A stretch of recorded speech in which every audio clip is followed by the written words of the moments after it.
time for the best coverage of the top stories in sports. The Sports Wrap with Jason Page starts now. Thank you, Chad Erickson. Yes, it does. Good to have you with us on this Wednesday edition of the show. Big news from the world of media with ESPN and the NFL. WWE involved as well. We'll talk about that coming up.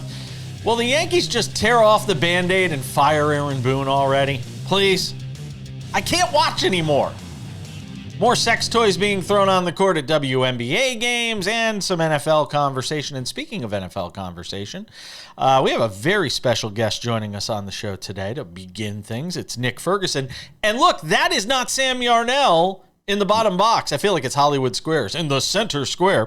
In the bottom box, it is Robert Littal, who's hanging out with us today from Black Sports Online, the founder, and usually our guest on Fridays is hanging out with us on a Wednesday. So we're going to talk some NFL with Nick Ferguson, who's hanging out with us. He's on location at an undisclosed location. We can't say where it is today. So, Nick, let's talk. The Micah Parsons situation. We talked about it yesterday with Diana Rossini. I want to get your thoughts from a player perspective. One, how it affects the Cowboys from a morale standpoint. And two, does this linger or is there just a lot of posturing going on here? And ultimately, we're going to get to week one and Micah Parsons will be on the field. Well, it kind of affects the team in a certain way because you're watching certain players that have performed well for the Dallas Cowboys not get paid. And, we've seen this movie before. It had a M. Night Shyamalan type of ending, and we'll see if it plays out the same way. I mean, the Cowboys fans went through this with Dak Prescott. They went through the same thing with CeeDee Lamb. And now they're going through it with Micah Parsons. And let's go back in the Wayback Machine since it's Wednesday.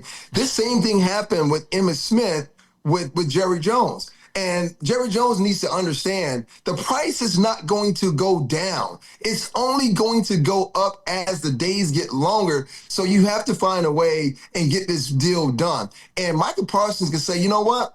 They have this new thing. Instead of holding out, we're going to sit in. I'm not going to participate in any practices till I get my money. And then once you get to that first game and you start losing the first game, second and third game, and then the fans start to get rowdy and they start to boo, then Jerry Jones will go ahead and do what he should do in the first place, because Micah Parsons, since coming out of Penn State, has been dominating. When you look at double-digit sacks every single year, how can you ask me as a player to come in and produce, and when I produce, you don't want to pay? So the way this thing is going to kind of work out in the end, I mean, Mike is not going to get traded because it's going to cost too much for other teams to kind of get him off of the Dallas Cowboys roster. At some point, they're going to have to mend the fences, but he's going to get paid. Nick, what's going on in Cleveland with Shedeur Sanders? It's some people think that they're handling this the proper way, and now he's going to get his opportunity, and they've been protecting him and making him go through the grind. Other people think it's a circus, and they don't know what they're doing, and it's only going to hurt not just Shedeur, but also Dillon Gabriel and just the team in general. What are your thoughts as we go into this first preseason game where he's going to start? Is he in the best position to succeed, or should he try to get the hell up out of there? Well, me being a player that has played in Cleveland as far as playing against the Browns, I'll tell any player, get the hell up out of Cleveland, right? Because first of all, you're in Cleveland. I mean, what more can you say than that? And then also, every player wants to win, and historically, the Browns have not won. Now, you mentioned circus. Yes, it is Ringling Brothers, Barnum and Bailey circus, and it has been that way for Cleveland for so many years. Just think about the number of quarterbacks that they've had. Now, the great thing about Shedeur is that regardless of anything that happened before he got into the league or anything that's transpired in camp thus far, he has his opportunity. You got Dillon Gabriel, who's dealing with a hamstring injury. You have Kenny Pickett, who's dealing with a hamstring injury. So they had to bring in Tyler Huntley and have him on the roster, because you can't go into a preseason game not having quarterbacks to toss out there.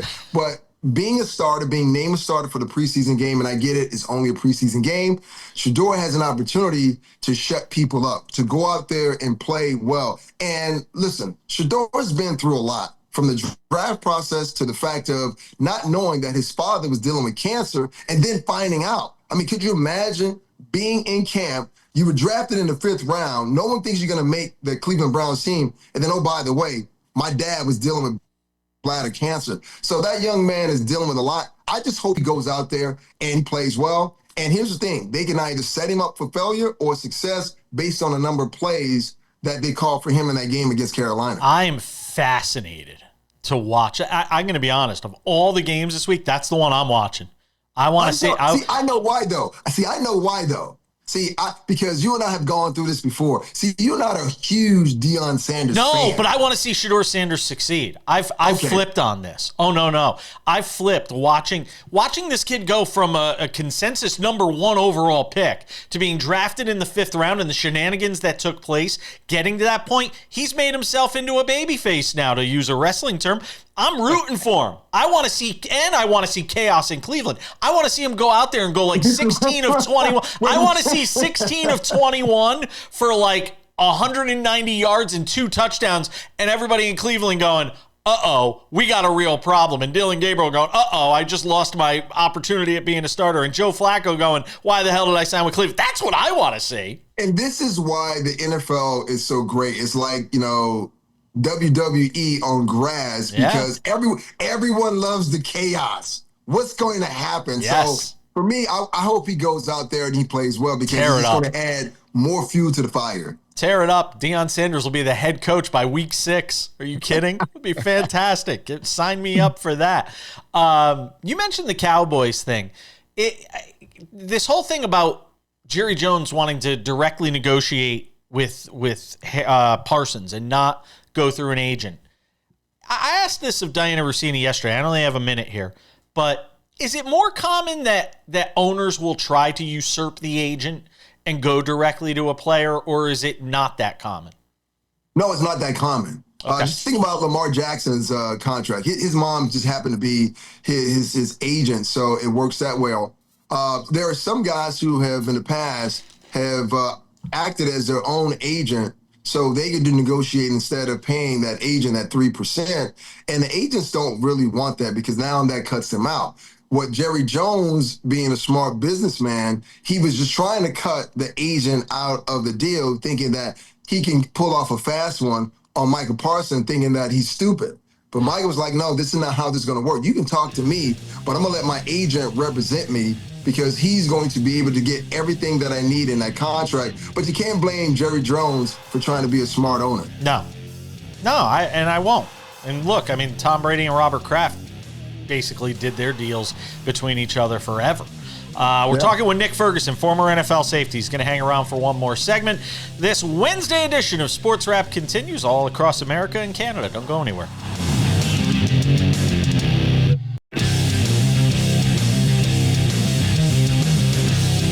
We're hanging out with Nick Ferguson, former NFL safety. KOA Radio in Denver as well. Does a great job there. Since I have you on, we're a few weeks into Broncos camp here. What's the vibe around this team? I know the secondary is somewhat of an issue and something people have discussed. What's the feeling around this team right now? Well, the feeling around the team is defense wins championships. It doesn't get old. It's why the Broncos investing so much in the draft and free agency on the defensive side of the ball. Oh, of course, there was a dash of offensive players with J.K. Dobbins, R.J. Harvey, and Evan Ingram. But Sean Payton understands what side of the bread is buttered on, and that's the defensive side. Now, I'm hoping with all of this, pre-hype about the team, that Vance Joseph, people start talking about him. Because you can't talk about this Denver Broncos team without talking about, one, the defense, and two, talk about the guy who is the architect. But there's a lot of expectations for this team. And for me, this hasn't been done before, but I have the Broncos beating Kansas City twice. Oh, you're crazy. Well, I know. Tell me I'm crazy now. You should be You should definitely be drug tested. Speaking but he really. I mean, hold on. I can't let that go. I can't just let that go. This is a Chiefs team that won 15 games last year. And they're better this year, than they were last year. They've upgraded the personnel. They're going to have a better offensive. Beat them twice, God. Come I want their downfall. I'm just gonna say it. I'm tired of seeing them. Nothing personal. It's just after a while, it's like, give me somebody else. I can't take any more Travis Kelce and Taylor Swift and how great Patrick Mahomes is, and next you know his wife is screaming at everybody. I can't do it anymore. I mean, Nick, I just want to know what your logic is. Knicks. I just want to on first take. Nick, I just want to know what your logic is behind saying it. Okay, even though the Kansas City Chiefs made to the playoffs and they made it to the Super Bowl, they didn't look like themselves. Travis Kelce really, I mean, he looked awful in that game.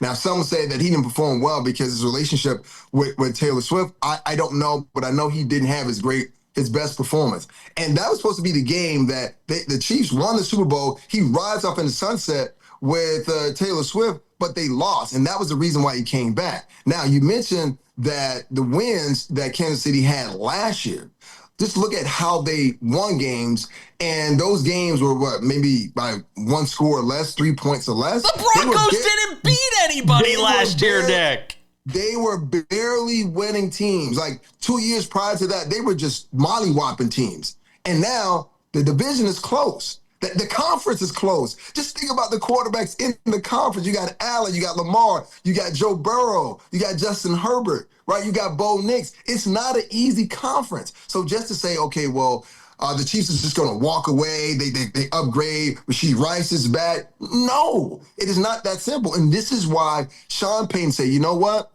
A lot of teams run 11 personnel, and the Chiefs are our biggest bugaboo. So what do we have to do to offset it? We need to go out and shore up our defense. And yes, they did. Trust me. You may not be seeing it because you were so in love with the Heinz ketchup bottle being the Chiefs, but I'm telling you, there's a possibility that both the Chargers and the Broncos could beat them twice this season. Don't forget about the Raiders. They got Eugene.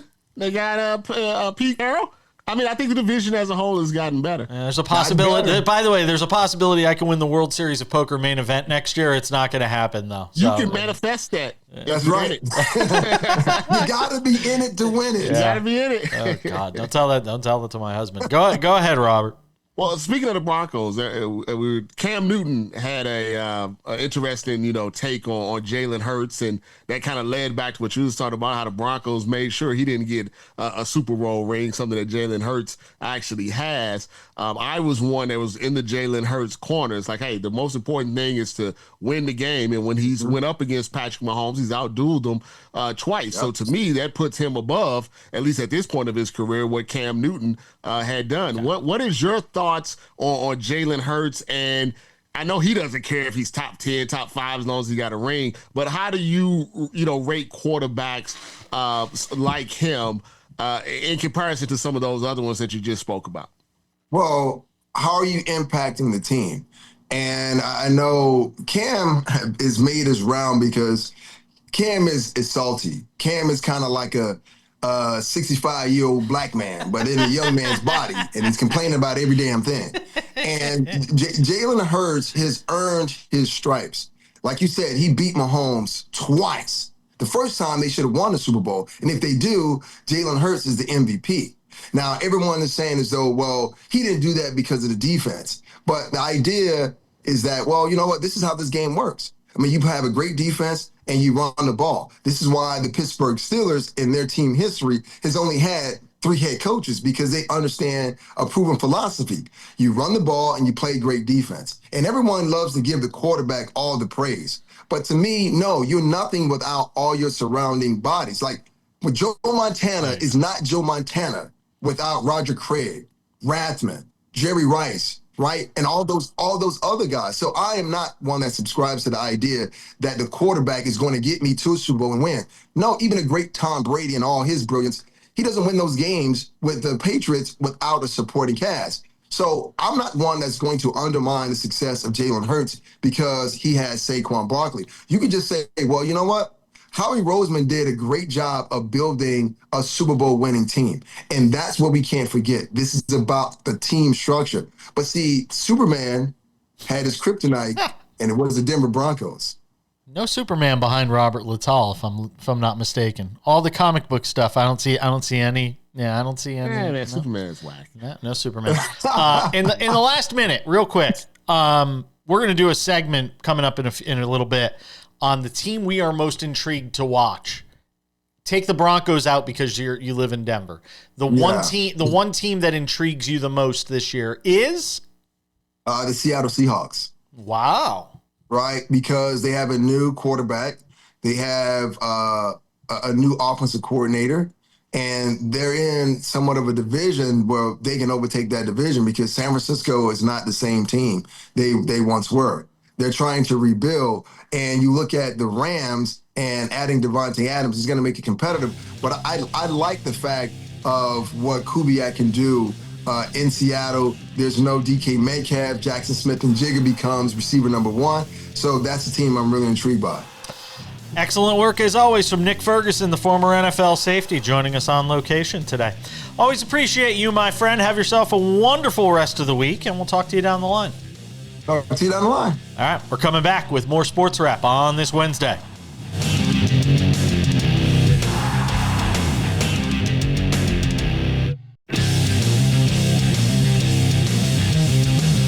We welcome you back to this Wednesday edition of Sports Wrap.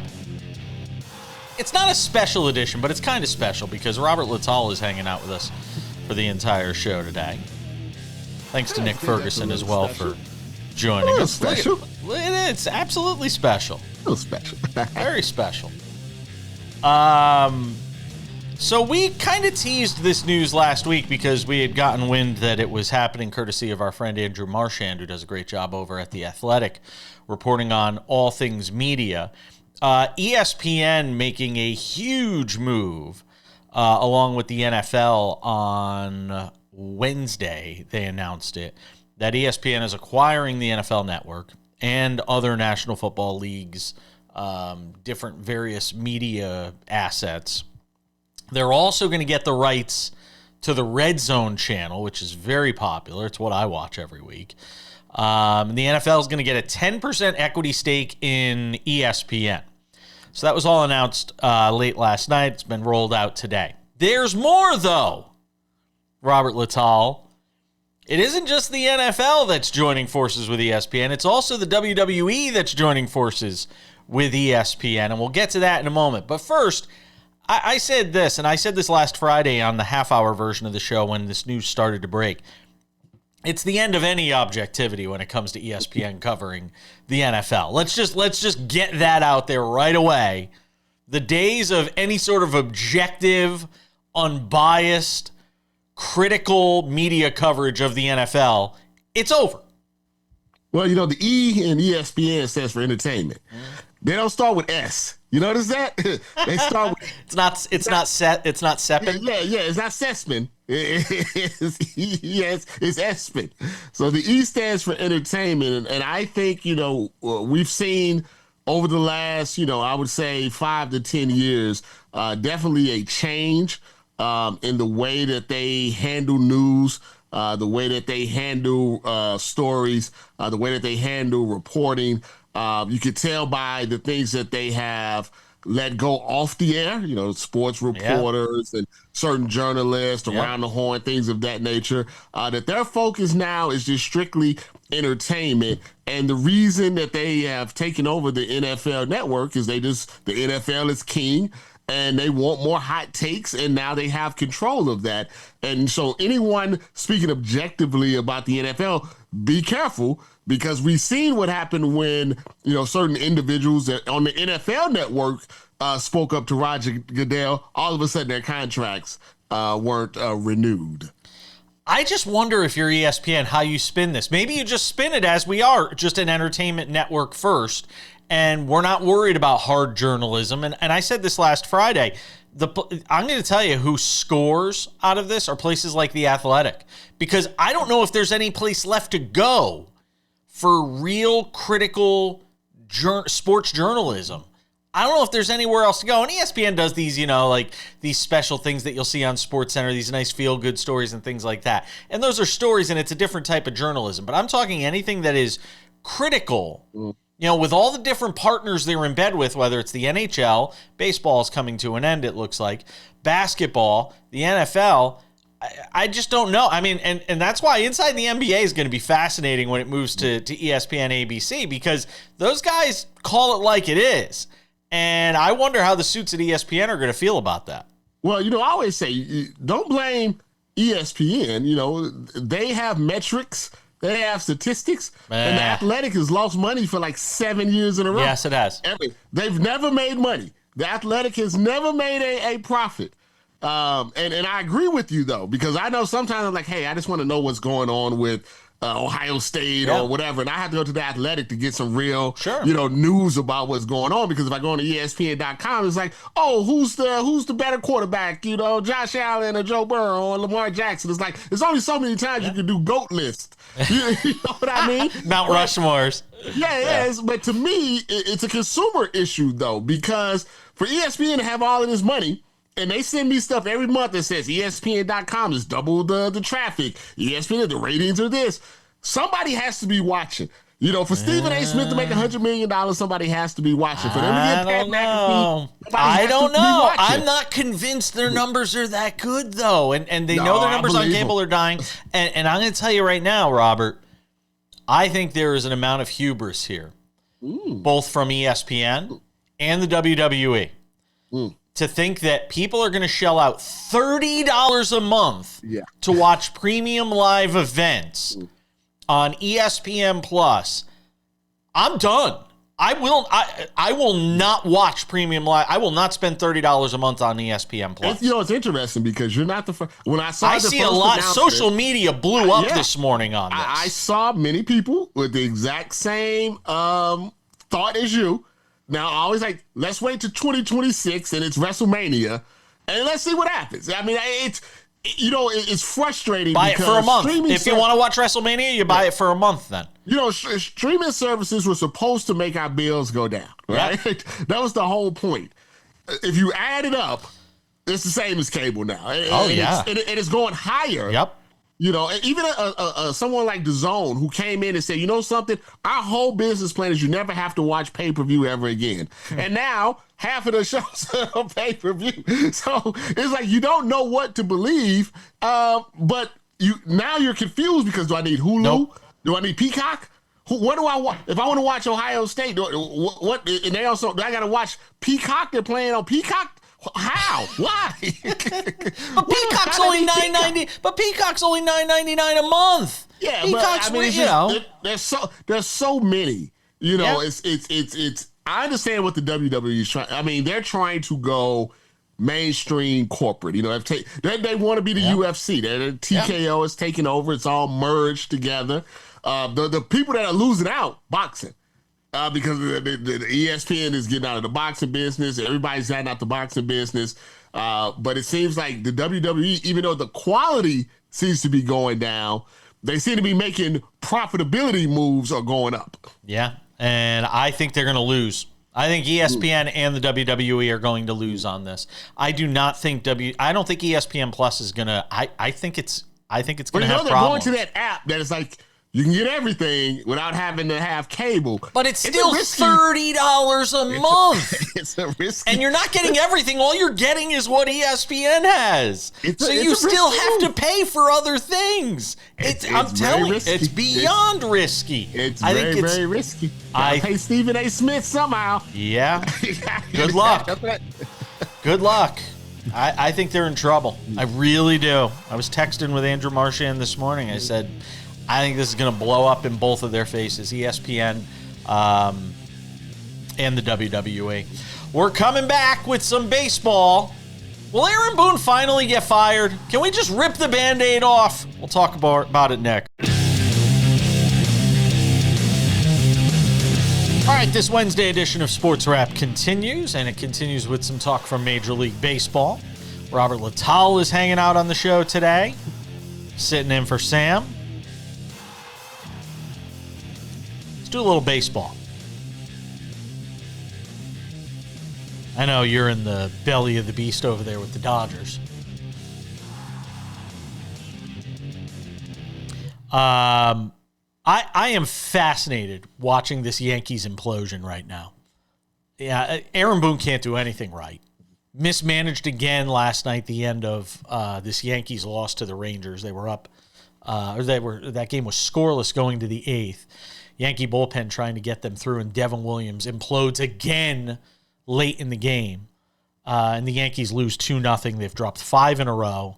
They haven't won a game since making all those deals at the trade deadline, which is just fascinating. And I keep saying it. If you're a Yankee fan right now, root for them to suck as badly as possible.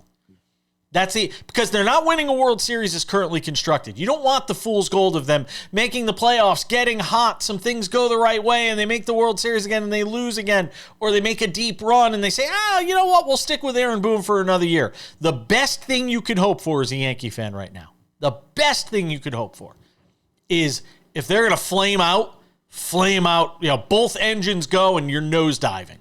That's what you want if you're the Yankees right now. I think they never recovered from Game 5 of the World Series. That's an interesting point. I always thought that was a microcosm of what's wrong with the Yankees is they're not disciplined. They're lazy. They kind of do their own thing. And that's why when you bring kind of a collection of people, together, the manager, that's why they call him a manager, because he has to manage. Manage egos, manage feelings, manage attitudes. And either they have tuned out Aaron Boone or he doesn't care anymore either, because besides just the baseball aspect of it, they don't look like a team that cares about just small things, fundamental things, the things that, is the difference between winning a World Series and just getting to a World Series. And there's such laziness, the stuff with Jazz, the things with Giancarlo running the thing. They just, I don't know if it's, if Aaron Judge has to, be a judge and then lay down the hammer or something. Not his personality. Right now, they have a team without a leader. That's not his personality. And you've got a manager who's kumbaya, everything's great, it's all right in front of us, everything's going to be fine, we're really not a bad defensive team, we're really not a bad base running team, it's just the spotlight is on us more. It's every excuse in the land, and there's just no accountability. And he could say all he wants, well, there's accountability behind closed doors. You guys don't see what happens behind closed doors. No, but I see what happens when you're on the field, and it tells us there's no accountability.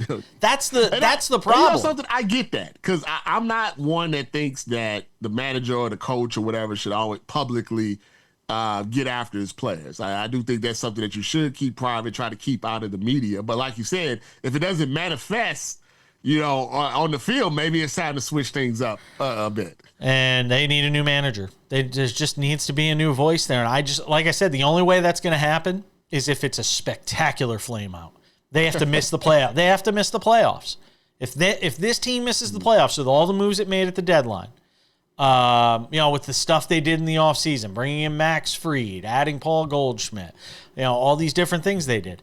If they and watching Soto go to the Mets, which wasn't necessarily their fault. He just went for the crazy money.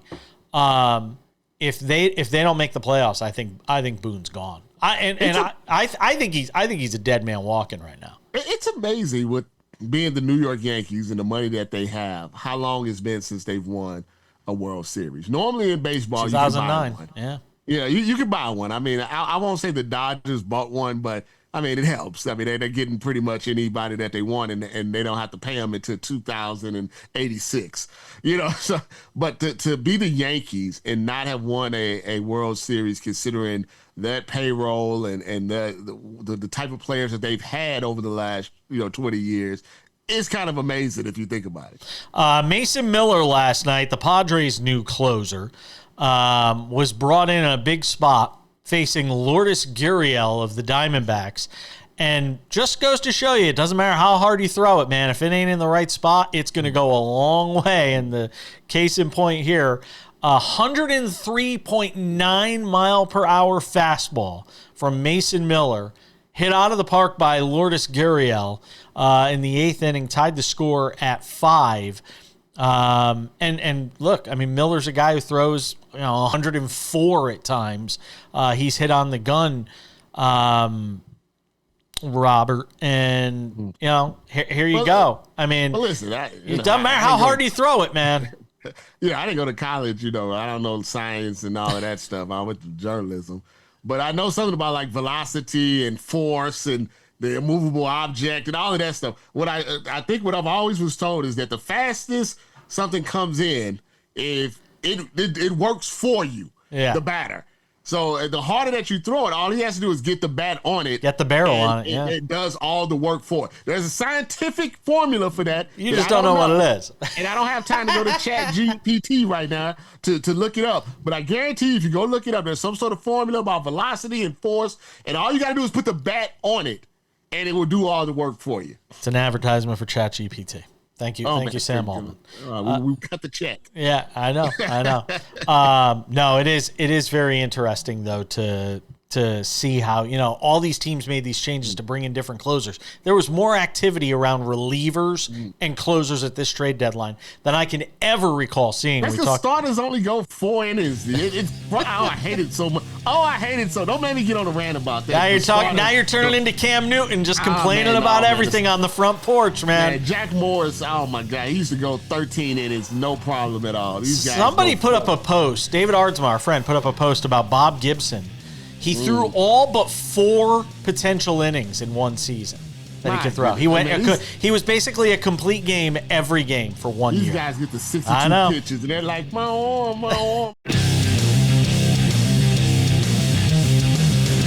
Welcome back to Sports Wrap. Odds and Ends wraps it up 10 minutes from now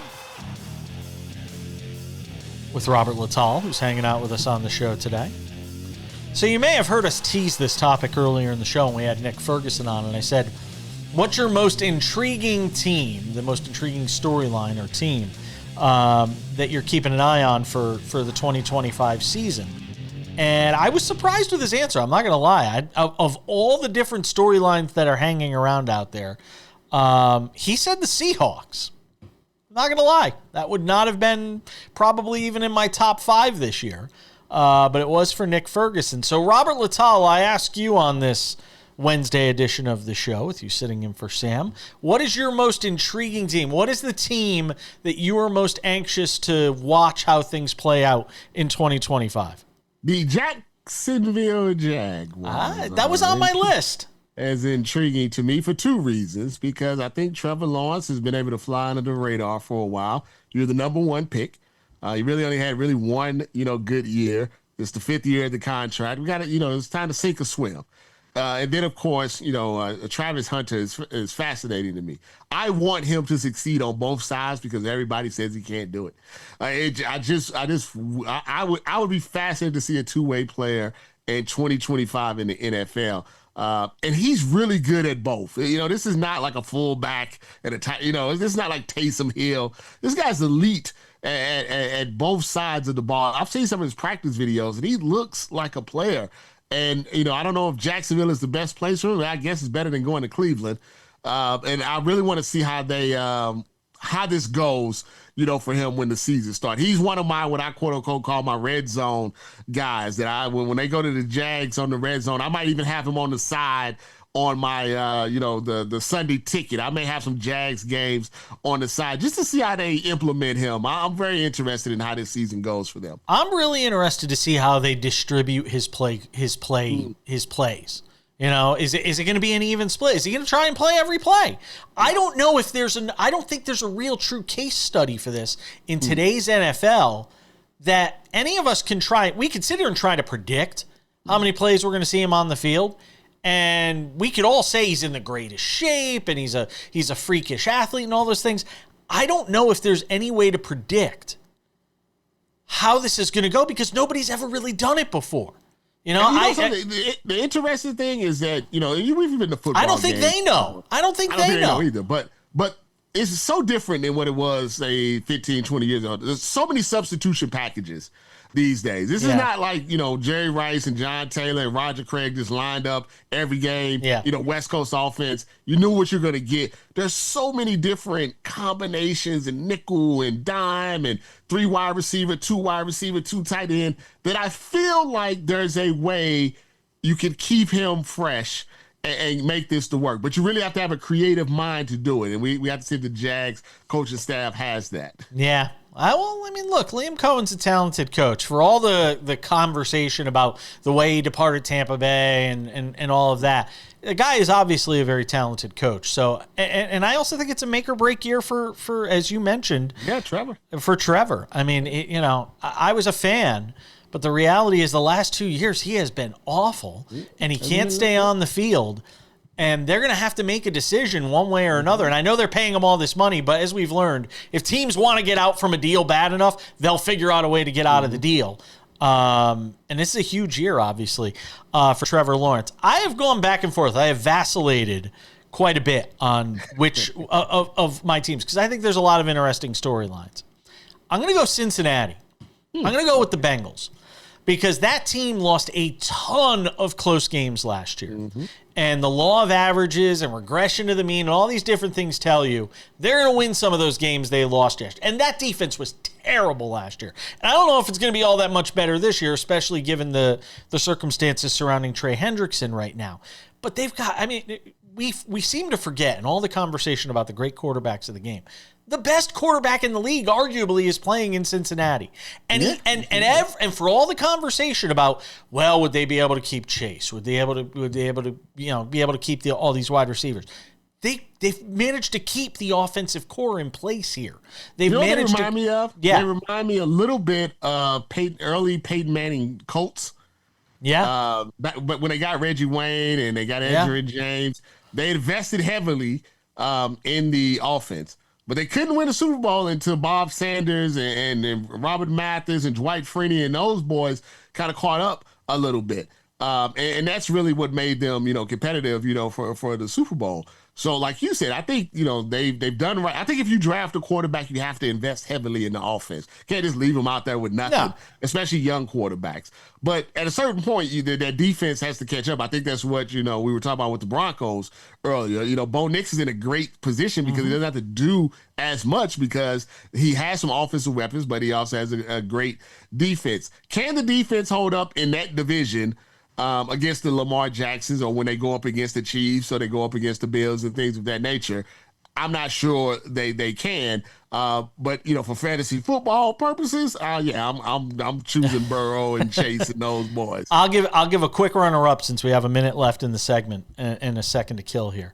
My runner-up has got to be Chicago. Ben Johnson trying to get the most he can out of Caleb Williams in year 2. And again, with offensive weapons around him, I think Chicago in that division, with the Packers and the Lions, obviously, in the case of the Lions being the class of the division, although I will say about the Lions after watching that first preseason game, if Jared Goff goes down for any meaningful period of time, that team's winning 4 games this year because their backup quarterback situation is a disaster. Coordinators, hot coordinators become successful coaches if they do one thing. If they have a young quarterback, do they try to force the quarterback into their system, or do they build the system around the quarterback? That's exactly right. Yeah. That will determine if Caleb Williams is good and Ben Johnson has a job. We're coming back. Odds and Ends wraps it up next.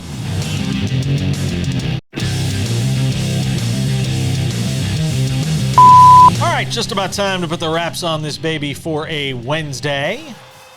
Tomorrow is Thursday, because that's usually what comes after Wednesday. And that means our friend David Ardsma, the former big league reliever, will hang out on the show. Get some thoughts with him on all the baseball we can stomach, how the Yankees went and got all these relievers and they still suck. Talk about that too. A couple of reminders. If you have not done so yet, make sure to subscribe to the Sports Wrap with Jason Page podcast. It's available on all your favorite podcasting platforms: Spotify, Apple Podcasts, YouTube Podcasts, iHeartRadio, TuneIn, Odyssey, Amazon. Anywhere you get a podcast, you can get this show. 45 minutes, commercial-free, Monday through Friday. It's available early in the afternoon. It's great. It's free to subscribe, and we would appreciate it. In addition to being on almost 300 affiliates around the U.S. and Canada, this show is also available to watch on Spotify Monday through Friday, commercial-free, and on our YouTube channel. If you have not subscribed yet to the YouTube channel, what are you waiting for? It's the Sports Wrap with Jason Page YouTube channel. It includes exclusive clips from the show that are not available on television because sometimes conversations run long, interviews run long, and we have to find somewhere to put that content. It's on our Sports Wrap with Jason Page YouTube channel. You can also get Sports Wrap shorts there with me waxing poetic about stories that we couldn't fit into the show. All right, without any further delay, ladies and gentlemen, time for some odds and ends. Odds and ends. Robert Littal. There is an epidemic of people throwing sex toys onto WNBA courts. When will it end? It happened again last night. It happened, one of them reached the court in a game at Crypto.com Arena. And then another 2 were thrown, but didn't make it onto the court at other WNBA games. Is there any end in sight to this? I mean, look, as a guy who doesn't mind dabbling in sort of the, how should we put it, more interesting areas of sports and entertainment, I know this is a story that is right up your alley. Well, let me be clear. This is very childish, okay? And the people that are doing it, they should be punished in some way. But it's pretty good for the WNBA if you think about it. They are getting so much attention these days. Now, granted, it's for random type of things. But, this stuff, this happened in the Buffalo Bills game before. Somebody's throwing it out there. No one would be thinking about throwing out green objects, in the WNBA 5 years ago. I made the case, and I was watching Paige Beckers cross up somebody, and I swear she looked like Steph Curry. She looked like Damian Lillard. She's so good. And it was beautiful. And I've seen some of the passes that Caitlin Clark makes. And I'm just watching these young girls and Angel Reese, the way she rebounds. In 5 years, if they don't blow this, they're going to be a really legitimate place that people are going to want to watch a game on a regular basis. They get their schedule together. These young players that are coming out now are changing the WNBA. Juju Watkins still to come. Yeah, from what I would say a slow, not necessarily aesthetically pleasing to the eye, to this clip is a top 10 on Sports Center type of way. And as that shift happens, and it happened in the NBA, more people are going to watch. So yes, the whole dildo thing is silly, it's childish. It will stop, and so stop talking about it. People will stop doing it. That's how it works. But just the fact that people know I can do this at a WNBA game because I know it's going to get really interesting attention. Point. Nobody would do this if they knew it wouldn't get any attention. Nobody's doing this at an arena football game. You're right. Nobody was doing this 3 years ago at a WNBA see what I'm saying? game. I know it's backwards great logic. Point. Yeah, no, I'm not it's trying to really justify it. It's a very interesting point. But the fact that they know that, I can talk trash to Angel Reese and I'm going to get attention. I can talk trash about Caitlin Clark. I'm going to get. This goes for media too. I can put a graphic up Paige and Caitlin Clark's rookie year together and get 1 million, engagement. The fact that people know this means you're hot. Yeah. It means you got motion. And I like it. And 5 years, don't mess it up. It's a great take. New CBA, new TV contracts, they're going to be must-see TV. It's a fantastic take. Kudos to you. If this were around the horn, we'd be going ding, ding, ding. You'd be getting points. Tony Reality would be giving you points. Before we go, as much as we have you on the show here in the final 45 seconds, give a little promotion. Black Sports Online, which has been around for 15 years apparently, is something that is your baby. You've had it for a long time. For people who aren't familiar with it, tell people about Black Sports Online. Well, it was very important to me. When I was in college, back at the Ohio State University, of course you know that. Yeah. This internet social media world that we know now is totally different.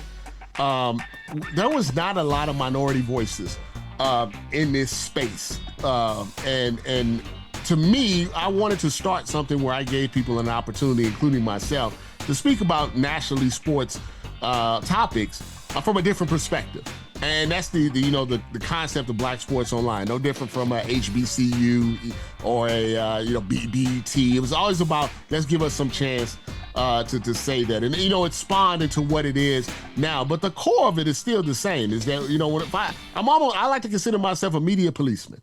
If I feel like there's certain things that aren't right, that aren't being said, or, are being twisted, I want to make sure I get out there and speak on those topics. And hopefully now, because of what Black Sports Headline has done, there's a lot of people that have come behind me that have the opportunity to do it too. Robert Littal, I always appreciate you. We'll see you on Friday. Thanks to Nick Ferguson for hanging out on the show and you for watching. I'm Jason Page. That's Sports Wrap. We'll see you on Thursday.